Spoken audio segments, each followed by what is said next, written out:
একজন গোলরক্ষকের কাজ কি? অবশ্যই গোল বাঁচানো, কিন্তু এমিলিয়ানো মার্টিনেজ যেন সেই সংজ্ঞার বাইরেই খেলেন। ডালাসের জর্দানের বিপক্ষে ১৯ মিনিটে তার এক বুদ্ধিদীপ্ত মুহূর্তই এখন আলোচনার বিষয়।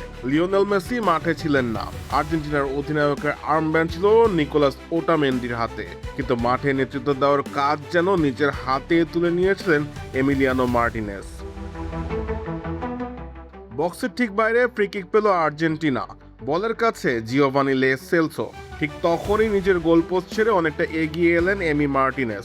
শান্তভাবে সতীর্থদের অবস্থান ঠিক করে দিলেন, কে কোথায় দাঁড়াবে তা বুঝিয়ে দিলেন। জর্ডানের গোলরক্ষকও চোখ রাখলেন সেই দিকেই। তিনি ব্যস্ত হয়ে পড়লেন আর চিয়ার আপের রিফ্রেশিং স্বাদে সবার মুখে হাসি ছড়াবে। চিয়ার আপ ছড়ায় হ্যাপিনেস। আর্জেন্টাইন খেলোয়াড়দের অবস্থান আর সম্ভাব্য শটের হিসাব কষতে।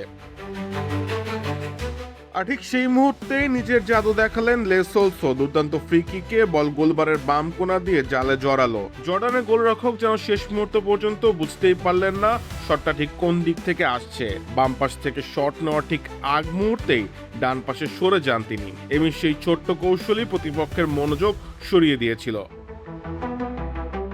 জর্ডানের গোলরক্ষক ইয়াজিদ আবু লাইলা দ্বিতীয়বার ভাবতে বাধ্য হয়েছিলেন। অবশ্য পরিসংখ্যানে এটি কোনো অ্যাসিস্ট নয়, এমির কারণেই গোল হয়েছে এমন দাবি নিশ্চিতভাবে করা যায় না। তবে তার কৌশলী উপস্থিতি যে প্রতিপক্ষের মনোযোগে বিভ্রান্তি তৈরি করেছে সেটা আর বলার অপেক্ষা রাখে না।